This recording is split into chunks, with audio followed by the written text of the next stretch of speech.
This is Nadine bringing you Ventura Vibe, a podcast featuring the local treasures of people and places that make our community here in Ventura so special. I've got interviews, games, community resources, and volunteer opportunities to get us connected. So let's get started. I am very excited to talk to two people from the Ventura chapter of the Surfrider Foundation. In the first half of the show, I'm going to talk to Paul Jenkin, and then in the second half of the show, I'm going to talk to Juli Marciel. So let's get to it. In the studio with me, I have Paul Jenkin, the Ventura campaign coordinator for the Surfrider Foundation. Welcome, Paul. Hello, everybody. I'm so happy to be able to talk to you about Surfrider and the work you've done to help protect our coast. As I was doing research on Surfrider, I was really impressed with all the work the organization has done locally and, of course, regionally and nationally. Let me just start with a general overview of the Surfrider Foundation. What is it and what does it do? Yeah, so the Surfrider Foundation is really intended to be a grassroots activist organization. We have chapters all over the East and West Coast, every coast of the United States, as well as international affiliates. And our chapters work locally to try and address threats and problems to our coast, to our waves, and to our beaches. What kinds of threats? Well, I think everybody's aware at this point that, there's always some kind of water pollution problem. Okay. And, that's always been a big concern for us as surfers. Some would say like canaries in the coal mine, we're the first to feel it. And a lot of that pollution comes from land, and you've got urban runoff and agricultural runoff and other pollutants that get into the water that, for one thing, can make you sick, but also can impact the coastal ecosystem and all the critters that live out there. So we're concerned about the whales and dolphins and everything else. Yes. So how long have you been with Surfrider? I got involved in the local chapter in 1994. Oh. So it's more or less 25 years ago. Wow. And what's your involvement with Surfrider? What do you do with them?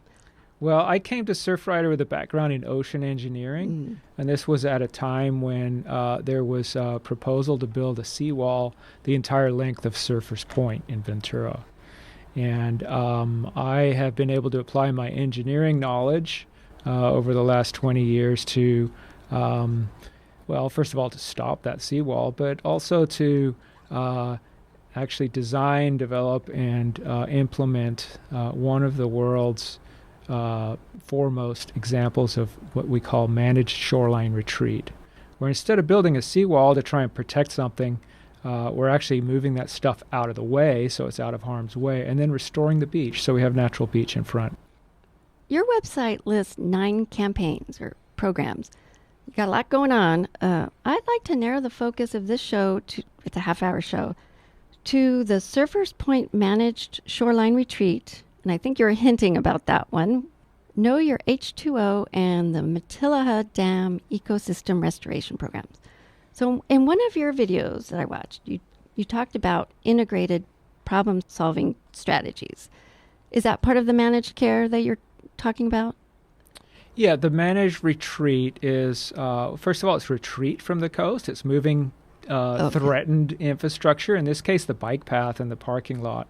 We moved it back out of the way, and that's the retreat part of it. The managed part of it is that we've actually engineered a beach out in front that is going to help ensure that bike path doesn't get damaged in the future.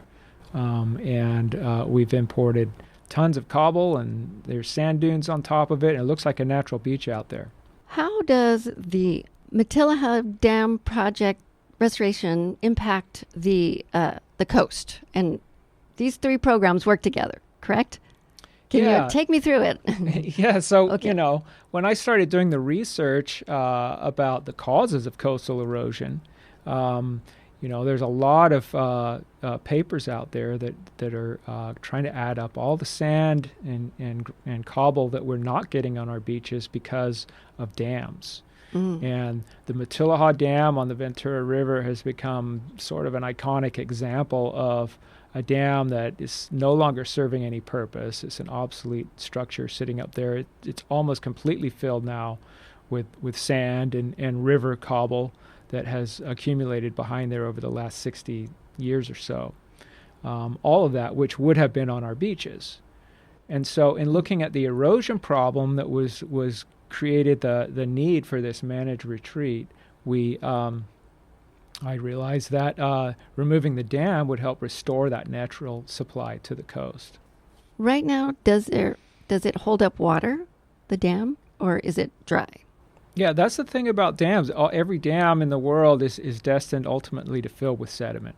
Okay. And that reservoir now is, 96, 98% filled with sediment. There's very little water behind there at all. And so that's why I see it's obsolete. These structures end up losing their useful life once they fill with sediment. So where is the dam project at now? Well, in 1999, the Ventura County Board of Supervisors, the county owns the dam, actually filed a resolution in support of removing the dam. And we've been working diligently since then to try and figure out a way to take it out. So we have been involved in studies with the Army Corps of Engineers and with all the local and state agencies in trying to take this dam out. So there's been a lot of money spent over the last 20 years studying it, and we're actually technically still studying it now. Okay, so still in data collection. Well, it's more than that. It's also in design and engineering. Okay. And so the issue of concern is that when you remove the dam, you restore that sediment. And that sediment starts coming down the river and ultimately gets to the beach where we want it. But in the course of that, it changes the river downstream. And in the case of the Ventura River, we have a developed watershed. We have a lot of people that are currently living in the 100-year floodplain that are at threat from flooding. Oh. And so the concern is that removing the dam would make that threat worse. So we've been looking at trying to really assess exactly what that threat is, how much sediment's going to come down, where it's going to end up, what areas are going to have an increased threat, and how to resolve those problems. Oh. So the project itself starts getting really complicated and expensive because it's not just about removing the dam. There are 2 bridges that have to be replaced downstream because they're currently deficient. And there's a levee that has to be completely rebuilt, another levee that has to be built, and consideration for water supply downstream. So all of those components, each one in itself is a pretty big project. Yes, I can see that.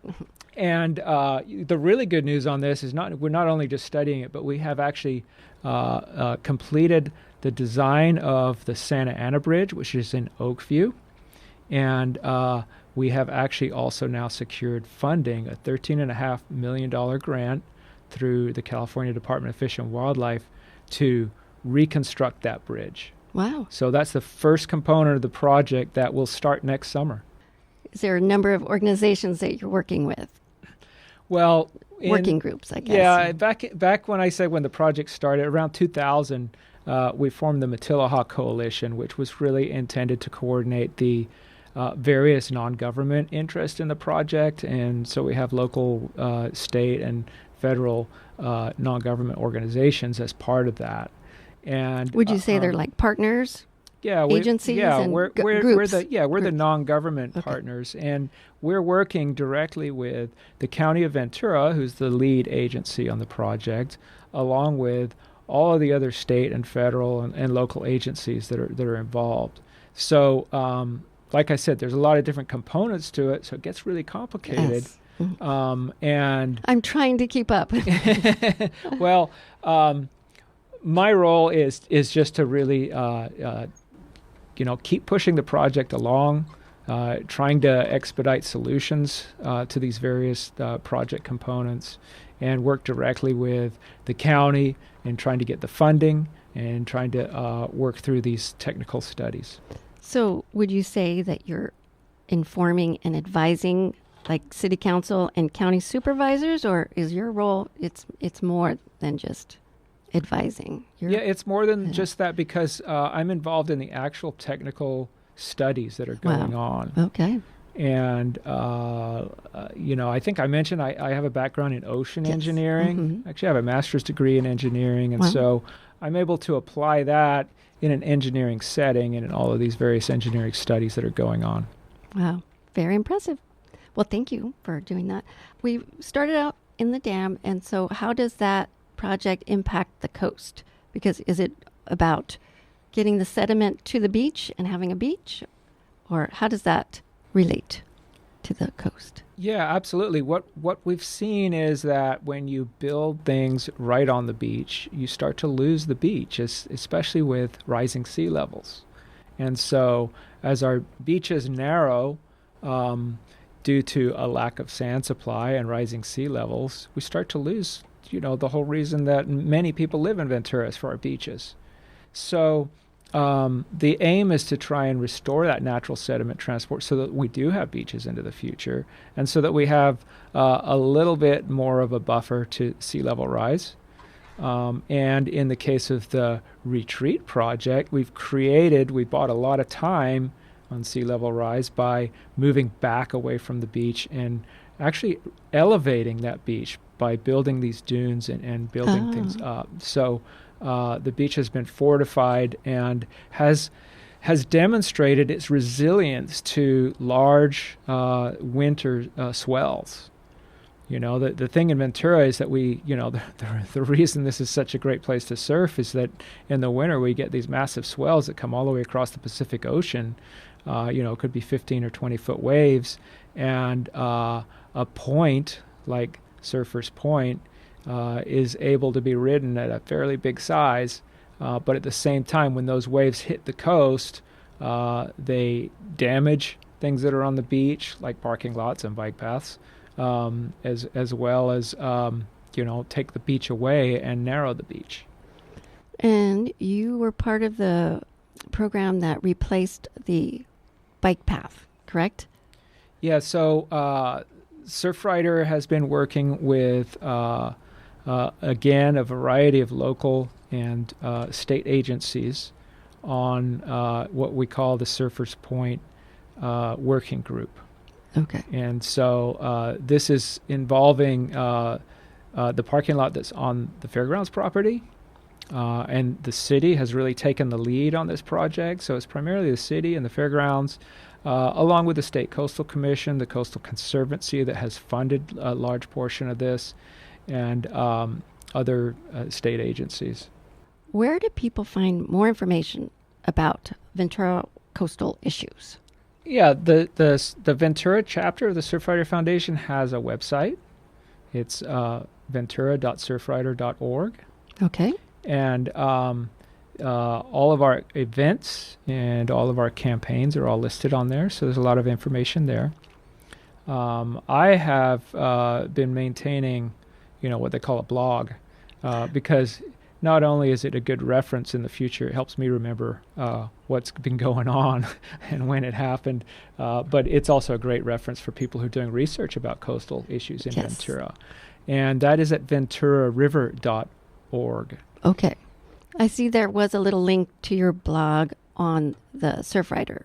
Yeah, they are cross-linked. Website. Yes. Mm-hmm. Okay. I absolutely love talking with Paul Jenkin from Ventura chapter of the Surfrider Foundation.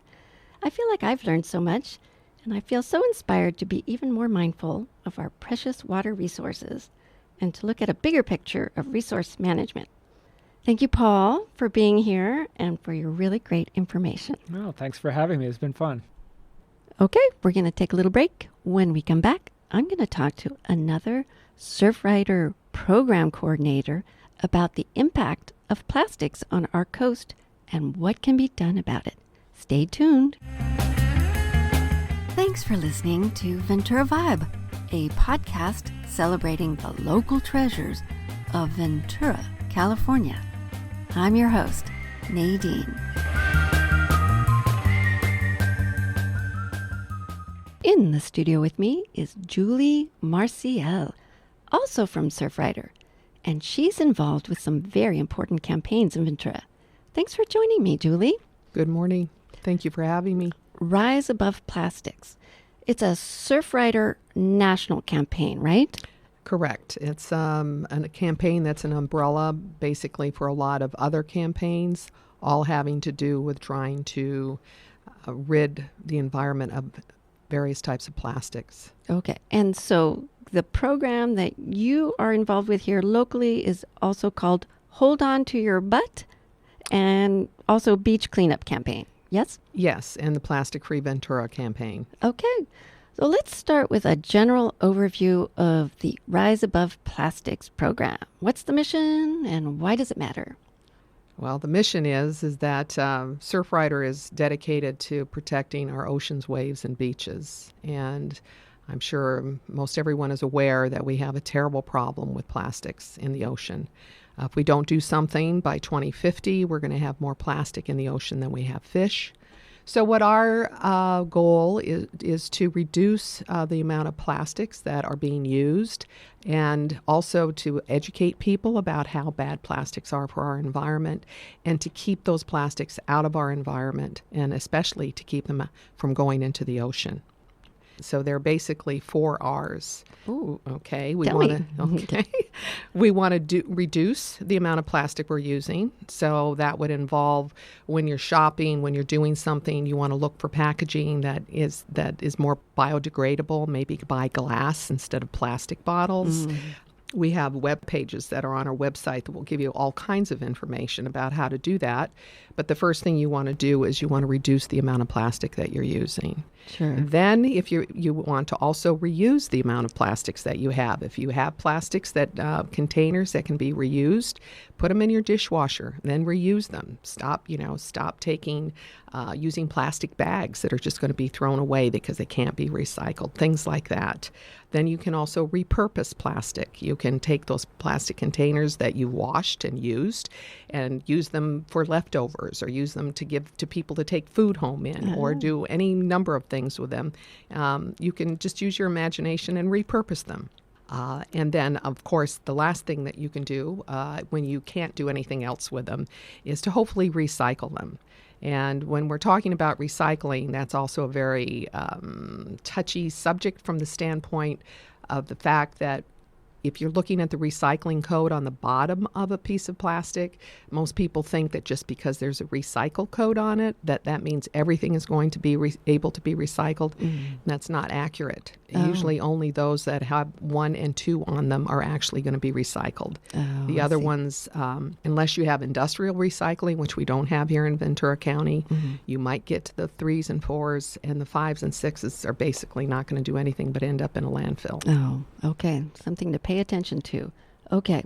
Now I do want to talk about the Hold On to Your Butt campaign, which you are involved. You're a program I am. I'm the co-lead on that program. Okay. It is another one of the campaigns that a number of our chapters have. We have 55 chapters in the United States, and we have chapters all over the world.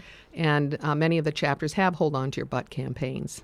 Okay, so give me a little background on it. Well, we started this program in June of 2016. And basically what we're trying to do is educate people about how toxic and dangerous cigarette filters are.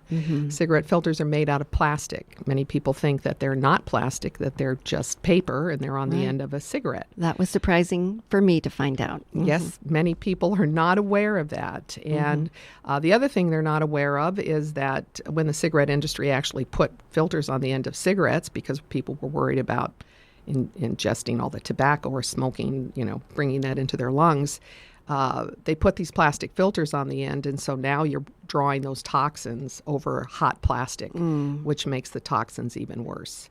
But the other thing about those toxins on that plastic is that when a cigarette is dropped onto the ground and goes into the environment, and trillions of them go into the environment every year. That's a big number. It's a huge number. Those cigarette filters do not biodegrade. They can take 25 years to break down to even the little skinny little pieces of sinewy parts of the plastic. They don't biodegrade. They're filled with toxins. Wherever they drop, they release those toxins onto the ground, into the sand, into the water. Oh, so our goal is to make people aware of how toxic these cigarette butts are, these cigarette filters, and to just ask people to dispose of them responsibly. Oh. Okay, we understand we're not trying to tell people not to smoke. We are not policing anything under those circumstances, even though Ventura actually has a no smoking ordinance. Oh. It isn't being enforced. So what we need to do is just ask people to please dispose of your cigarette filters, your butts, responsibly.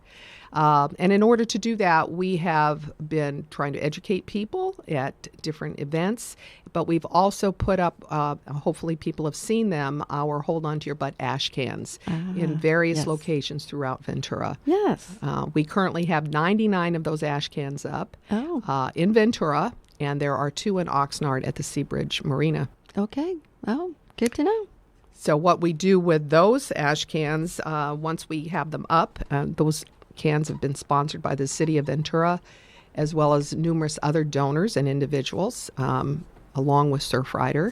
We have volunteers that maintain them. We empty them. Each can hold approximately 700 cigarette butts. Wow. And we have a routine and regular maintenance of those cans. To date, since we started this program, between the cigarette butts that we've collected in our cans, as well as the ones that we've segregated at beach cleanups, we have recycled over 326,000 cigarette butts. Wow. Well. And we actually didn't even start our first recycling was at the end of December. It was December of 2016.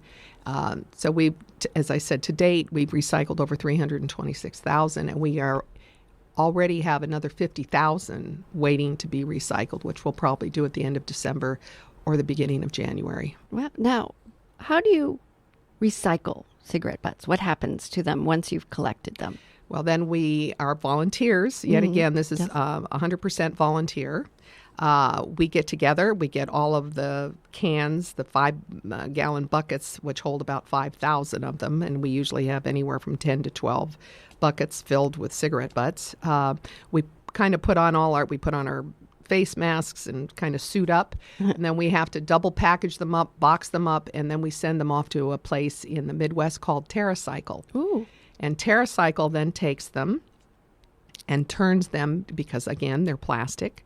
They can make things such as shipping pallets and park benches and, ironically, ashtrays out of these recycled cigarette butts. That's just a few of the things that they can do with them. That's great. And in fact, the city of Ventura was fantastic in actually buying one of those recycled cigarette butt benches from TerraCycle to honor one of our Surfrider members who passed away a few years ago, Paul Herzog. And that bench is down on the promenade, and it's right in front of where the children's playground is. Oh, okay. So it's a green bench, and it's made from recycled cigarette butts, about 15,000 of them.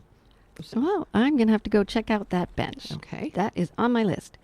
It's now time to play a game I'm calling Save, Save, Save the Wild Surf. Julie has to list 5 things that I, Nadine, can do to help save the surf, the coast, and the planet. You ready? All right. And go. So one of the really important things you can do is not use styrofoam. Okay, it's the worst thing of all for our planet. It never biodegrades. Also, you can use reusable foodware that you can carry with you instead of using any types of plastic. The other thing you can do is use a reusable straw if you need to have a straw. Plastic straws are just littering our entire environment. We need to get rid of those. The other thing you can do is carry your reusable bags with you all the time. And not just use them at grocery stores, but use them at all stores that you go to. The other thing that we talked about is it's really important to repurpose the items that you have and stop using and buying plastic items. That gets a double bell. That's right. Awesome. I am going to try to do all of those things, hopefully every day. And now it's time for the community chest segment. I want to ask Juli about Surfrider's big volunteer event.